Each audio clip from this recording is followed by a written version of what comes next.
সাধারণ ভোটারদের মতামতকে প্রাধান্য দিয়ে আগামী 5 মার্চ ভোটারদের নাম তালিকাভুক্ত করার নির্ধারিত তারিখ পরিবর্তন করে স্পেন বাংলাদেশ অ্যাসোসিয়েশনের নির্বাচনের তাফসিল ঘোষণা করেছে নির্বাচন কমিশন। 19 মার্চ রাত্র 8টা হইতে নমিনেশন পত্র বিক্রয় শুরু হইবে এবং প্রতিটা ফর্ম মাত্র 5 ইউরো মূল্য নির্ধারণ করা হয়েছে। আগামী 15 এপ্রিল স্পেনের মাদ্রিদে বাংলাদেশ অ্যাসোসিয়েশনের নির্বাচন অনুষ্ঠিত হবে। প্যানেল ভিত্তিক কিংবা স্বতন্ত্র প্রার্থী আগামী 19 মার্চ থেকে মনোনয়নপত্র ক্রয় এবং 28 মার্চ রাত 12টা পর্যন্ত মনোনয়নপত্র জমা করতে পারবে। নির্বাচন কমিশন এবারের নির্বাচনে সুষ্ঠু, সুন্দর এবং নিরপেক্ষতা দিয়ে প্রমাণ করতে চান স্পেন প্রবাসী বাংলাদেশিদের কাছে তাদের কতটুকু দায়বদ্ধতা এবং তারা কতখানি সফলতা পেয়েছেন।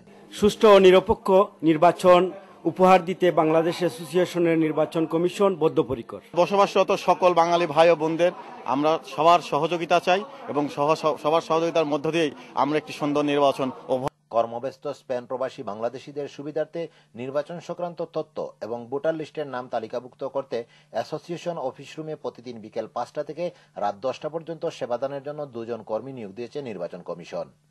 ভোটার লিস্টে নাম তালিকাভুক্ত করতে এখনো ভোটারদের তেমন কোনো সাড়া দেখা না গেলেও আঞ্চলিকভাবে প্রার্থী বাছাইয়ের প্রস্তুতি চলছে।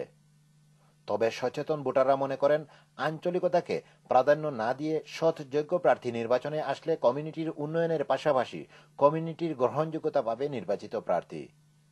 Nurul Wahid, channel S news, Spain.